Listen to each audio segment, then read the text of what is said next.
प्यारे बच्चों, आप सभी का हार्दिक स्वागत है तिवारी एग्रीकल्चर एकेडमी के यूट्यूब चैनल पर। और आप लोग देख चुके हैं इससे पहले 2 लेक्चर बायोलॉजी में।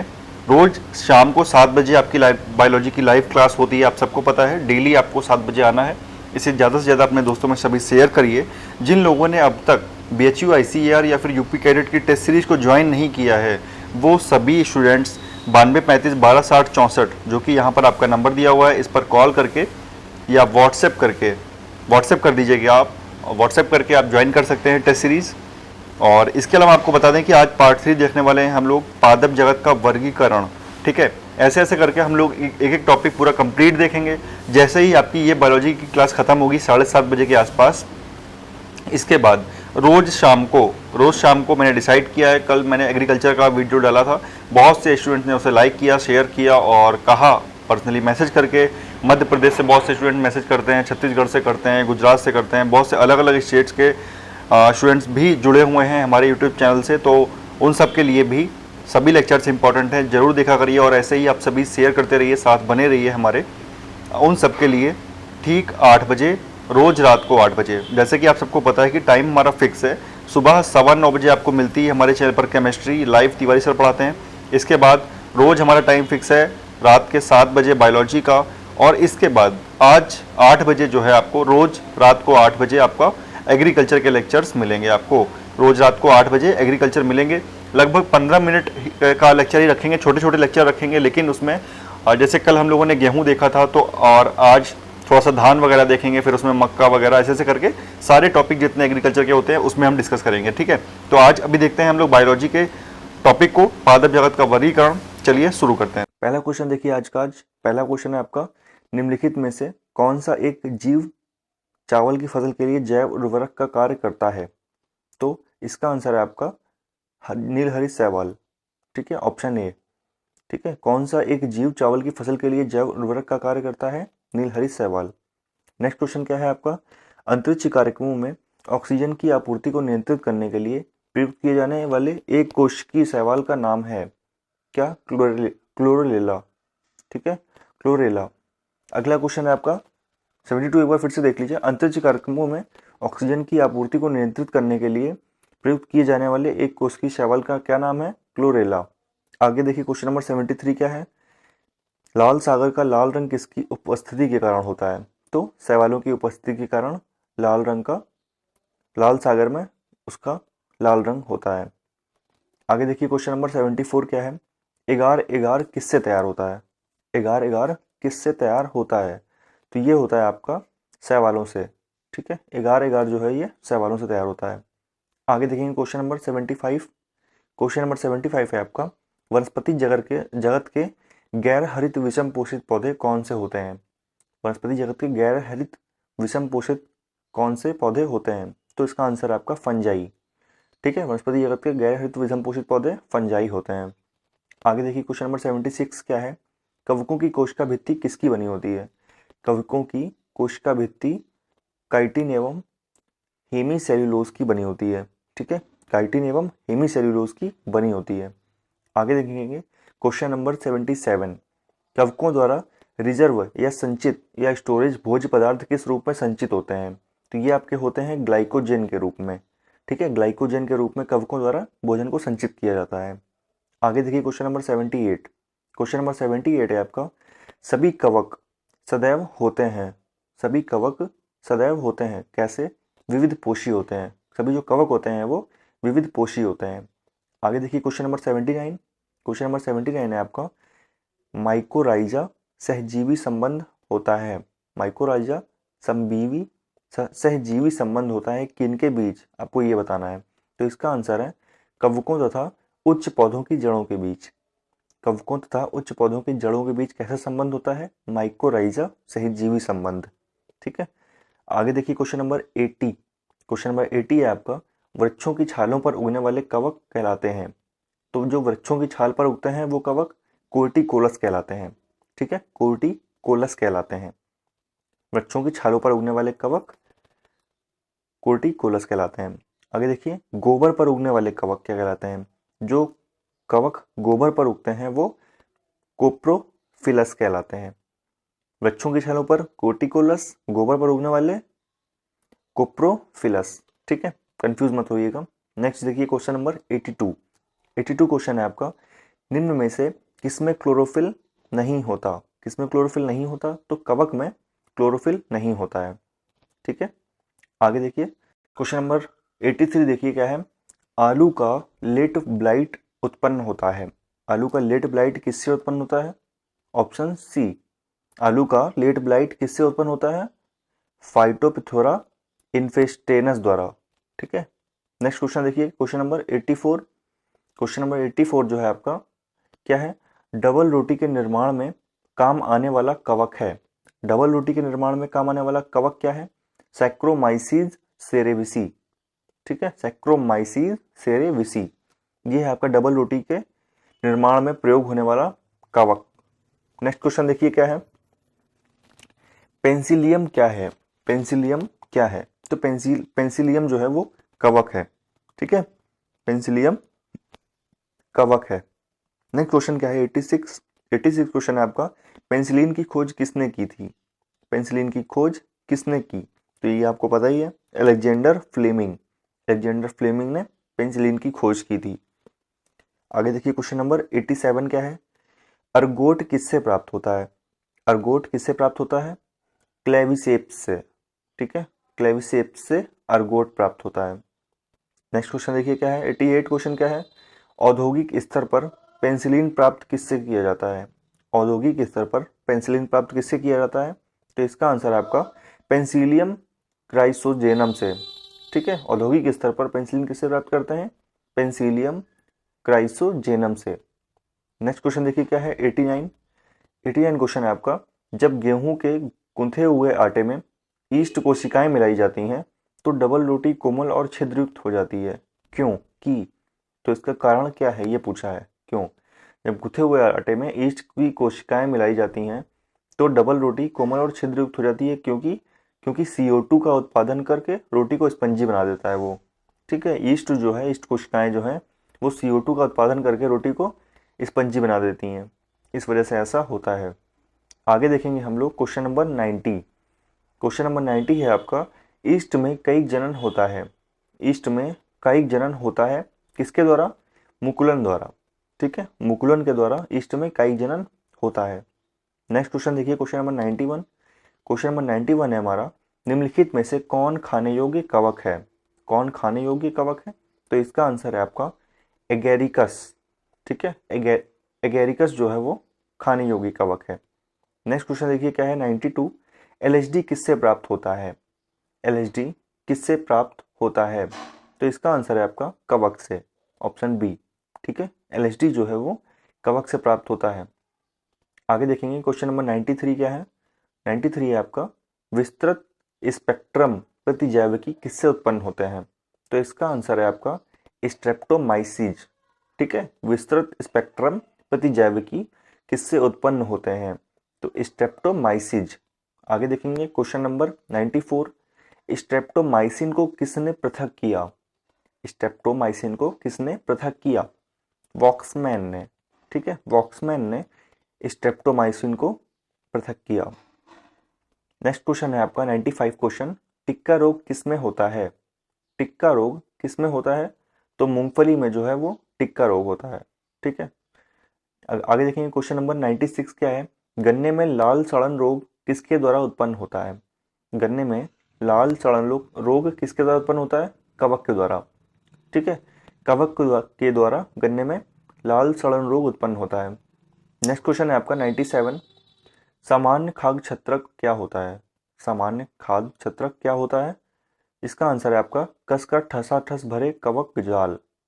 ठीक है, सामान्य खाद्य छत्रक क्या होते हैं? कसकर ठसाठस भरे कवक जाल। आगे देखेंगे क्वेश्चन नंबर 98, मशरूम क्या है? मशरूम क्या है? मशरूम एक कवक है। ठीक है, कवक। आगे देखेंगे क्वेश्चन नंबर 99।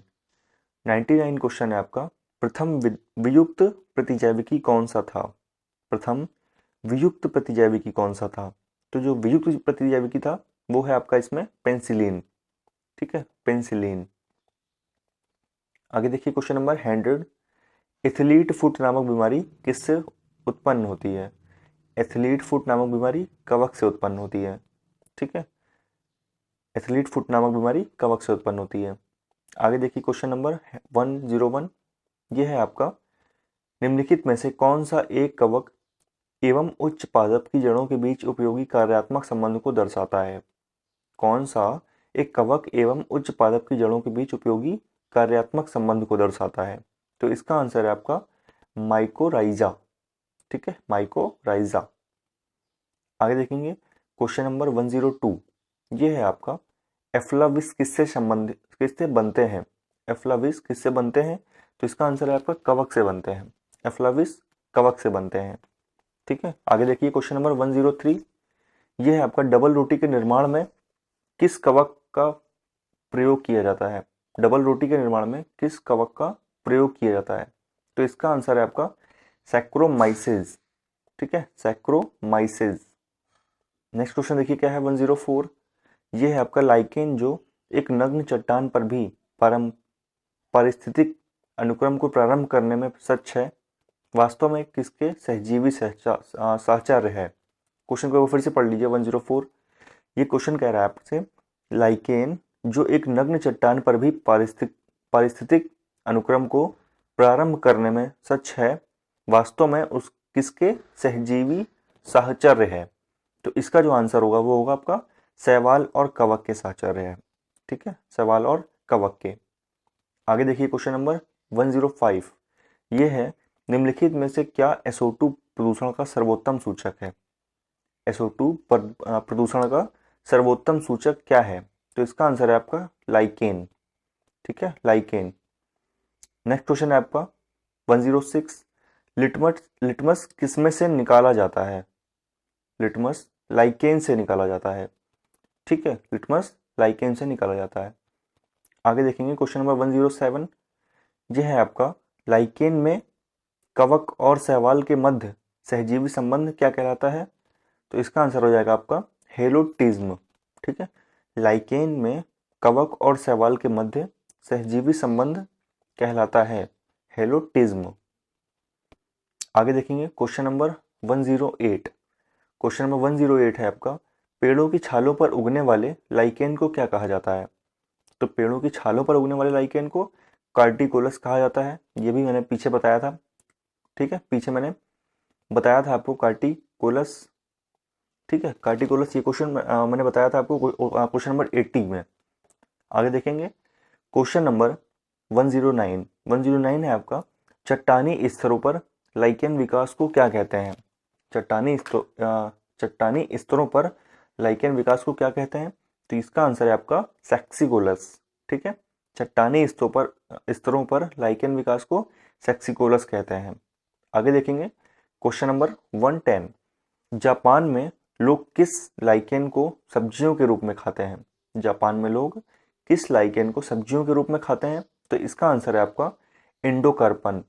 ठीक है, इंडोकार्पन लाइकेन को सब्जियों के रूप में वहां पर खाया जाता है। आगे देखेंगे क्वेश्चन नंबर 111, मिर्गी की औषधि किस लाइकेन से प्राप्त की जाती है? मिर्गी की औषधि परमेलिया, ठीक है, परमेलिया से प्राप्त की जाती है। परमेलिया नाम के लाइकेन से प्राप्त की जाती है मिर्गी की औषधि। नेक्स्ट क्वेश्चन देखिए क्या है 112, वनस्पति जगत में निम्नलिखित में से किसको जल स्तरचर या उभयचर कहते हैं? वनस्पति जगत में किसे उभयचर कहते हैं? तो इसका आंसर है आपका ब्रायोफाइटा। ठीक है, ब्रायोफाइटा को उभयचर कहा जाता है। नेक्स्ट क्वेश्चन देखिए क्या है 113, जल के स्थान पर मूलाभास पाया जाता है। जड़ के स्थान पर जड़ के स्थान पर मूलाभास पाया जाता है किसमें? ब्रायोफाइट्स में। ठीक है, ब्रायोफाइट्स में जड़ के स्थान पर मूलाभास पाया जाता है। आगे देखेंगे क्वेश्चन नंबर 114, 114 क्वेश्चन है आपका, ब्रायोफाइट्स में सम्मिलित हैं, ब्रायोफाइट्स में सम्मिलित हैं क्या क्या? लिवरवर्ट एवं मांस।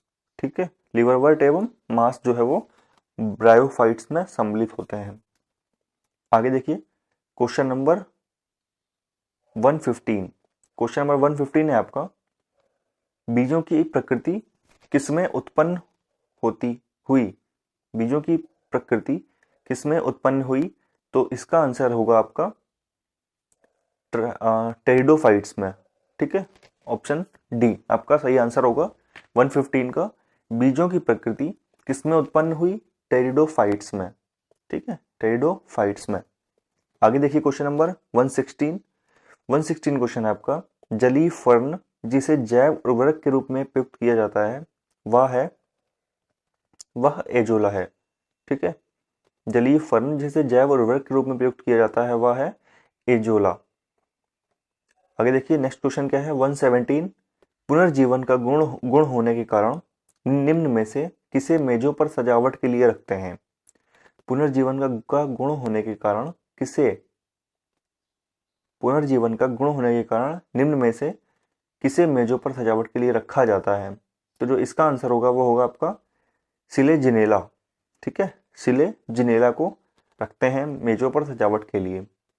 आगे देखिए क्या है क्वेश्चन नंबर 118 क्वेश्चन है आपका, निम्नलिखित में से किसके जीवाणु दवा के रूप में प्रयोग किए जाते हैं। किसके बीजाणु दवा के लिए प्रयोग किए जाते हैं, तो इसका आंसर है आपका लाइकोपोडियम के जीवाणु जो है बीजाणु दवा के लिए प्रयोग किए जाते हैं। आगे देखिए क्वेश्चन नंबर 119, निम्नलिखित में से किसे जैव उर्वरक के रूप में प्रयोग किया जाता है। किसे जैव उर्वरक के रूप में प्रयोग किया जाता है, तो एजोला को जो है जैव उर्वरक के रूप में प्रयोग किया जाता है। ठीक है, आगे देखेंगे क्वेश्चन नंबर 120। क्वेश्चन नंबर 120 है आपका, सबसे अधिक क्रोमोसोम किस में पाए जाते हैं, तो सबसे अधिक क्रोमोसोम टेरिडोफाइट्स में पाए जाते हैं। ठीक है, सबसे अधिक क्रोमोसोम टेरिडोफाइट्स में पाए जाते हैं। क्वेश्चन नंबर 121 क्या है, 121 क्वेश्चन देखिए क्या है, किस वर्ग के पौधों में बीज बनते हैं परंतु बीज नग्न रूप में पौधे पर लगे रहते हैं। बीज बनते हैं परंतु नग्न रूप में पौधों पर ही लगे रहते हैं, तो ये है आपका जिग्नोस्पर्म। ठीक है, जिग्नोस्पर्म। आगे देखिए क्वेश्चन नंबर 122 क्या है, संसार के सबसे लंबे पौधे संबंधित हैं। संसार के सबसे लंबे पौधे जो है वो जिग्नोस्पर्म से ही संबंधित हैं। आगे देखेंगे क्वेश्चन नंबर 123 क्वेश्चन है आपका, जिम्नोस्पर्म का मेवा किसे कहा जाता है। जिम्नोस्पर्म का मेवा किसे कहा जाता है, चिलगोजा। चिलगोजा को जिम्नोस्पर्म का मेवा कहा जाता है। ठीक है, आगे देखिए क्वेश्चन नंबर 124 क्या है, कोरिलाइड जड़ें पाई जाती हैं। कोरिलाइड जड़ें कहाँ पाई जाती हैं, इसका आंसर है आपका साइकस में। ठीक है, साइकस में जो है वो कोरिलाइड जड़ें पाई जाती हैं। आगे देखिए क्वेश्चन नंबर 125 क्या है, सबसे बड़ा बीजांड किसमें होता है। सबसे बड़ा बीजांड किसमें होता है, तो इसका आंसर है आपका साइकस। ठीक है, साइकस में सबसे बड़ा बीजांड होता है। आगे देखिए क्वेश्चन नंबर 126 क्या है, चिलगोजा किससे प्राप्त होता है। चिलगोजा किससे प्राप्त होता है, तो इसका आंसर है आपका पाइनस से। ठीक है, चिलगोजा किससे प्राप्त होता है, पाइनस से। नेक्स्ट देखिए क्या है क्वेश्चन नंबर 127। क्वेश्चन नंबर 127 है आपका, साबूदाना किससे बनाया जाता है। साबूदाना होता है जो वो किससे बनाया जाता है, वो बनाया जाता है साइकस से। ठीक है, साबूदाना साइकस से बनाया जाता है। आगे देखेंगे क्वेश्चन नंबर 128। क्वेश्चन नंबर 128 है आपका, दमा एवं खांसी के रोगों में काम आने वाली औषधि। दमा एवं खांसी के रोगों में काम आने वाली औषधि इफेड्रिन किससे प्राप्त की जाती है। इफेड्रिन जो है वो किससे प्राप्त की जाती है, तो इसका आंसर है आपका इफेड्रा। ठीक है, इफेड्रा से प्राप्त की जाती है। नेक्स्ट क्वेश्चन है आपका 129, कौन एक जीवित जीवाश्म कहलाता है। कौन एक जीवित जीवाश्म कहलाता है, इसका आंसर है आपका जिनको। ठीक है, जिनको। आगे देखिए क्वेश्चन नंबर 130, वायरस क्या है। वायरस क्या है, वायरस अकोशिकीय है। ठीक है, वायरस अकोशिकीय है। आगे देखिए क्वेश्चन नंबर 131 क्या है, तेल प्रदूषण के नियंत्रण में प्रयुक्त होने वाला सुपरबग क्या है। तेल प्रदूषण के नियंत्रण में प्रयुक्त होने वाला सुपरबग क्या है, ये है आपका जीवाणु विकृति। ठीक है, जीवाणु विकृति। आगे देखिए क्वेश्चन नंबर 132 क्या है, निम्नलिखित में से कौन प्रदूषण संकेतक पौधा है। लाइकेन जो है एक प्रदूषण संकेतक पौधा है। ठीक है, आगे देखिए क्वेश्चन नंबर 133 क्या है। निम्नलिखित में से किसे जैविक खाद के रूप निम्नलिखित में से किसे जैविक खाद के रूप में प्रयुक्त किया जाता है। जैविक खाद के रूप में किसे प्रयुक्त किया जाता है? एजोला को। ठीक है, ऑप्शन बी आपका सही आंसर होगा, एजोला। तो ये थे दोस्तों आज 133 क्वेश्चन टोटल 65 क्वेश्चन आज, और इससे पहले वाले लेक्चर में 70 क्वेश्चन पादप जगत का वर्गीकरण टॉपिक से, क्लासिफिकेशन ऑफ प्लांट किंगडम। तो ये टॉपिक भी आपका दूसरा था बायोलॉजी में। ये टॉपिक कंप्लीट हो गया दोस्तों आज। इसे आप 2-3 बार रिवाइज करेंगे तो आपको ये क्वेश्चन बहुत ही अच्छे से याद होंगे। फ्लूसेंट ऑब्जेक्टिव बुक से ये क्वेश्चंस मैं करा रहा हूँ आपको, और ये सभी एग्जाम्स में आए हुए हैं और पूछे भी जाएंगे, तो इन्हें बहुत ही अच्छे से करें। किसी भी एग्जाम के लिए हो, अगर आप बायोलॉजी उसमें आता है तो आप इसे अच्छे से करिए। और आपने अगर हमारे चैनल को सब्सक्राइब नहीं किया है तो आप हमारे चैनल को सब्सक्राइब जरूर कर दें। ठीक है, और इसे अपने दोस्तों में शेयर भी करना मत भूलिए। ख्याल रखिए अपना, मिलते हैं अपने नेक्स्ट लेक्चर में।